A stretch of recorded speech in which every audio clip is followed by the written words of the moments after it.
man committed a high crime, a crime of high treason. Ibig sabihin, yung pagka-special ng tao, nawala siya, nadaya siya ng demonyo. Nagkaroon ng pagkalito. Okay? Sa dulo, nagkaroon siya ng pagsuway.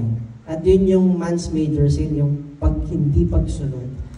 Ulitin ko lang, pag kami narinig tayo mga preaching, pag kami narinig tayo mga sharing, even in the Bible studies, when we listen to that, ang demonyo, hindi mag-aantay yun na, sige, yan mo na, palagay mo na. Next time ko na yan i-challenge.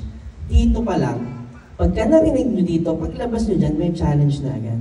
Paglabas nyo dyan, pagbalik nyo sa mga bahay nyo, pagbalik sa pamilya, even you are inspired, the devil is there for you para, para manggulo na naman, para bumalik na naman sa dati niya. Kasi ang demonyo, hindi nagpapahinga 24/7.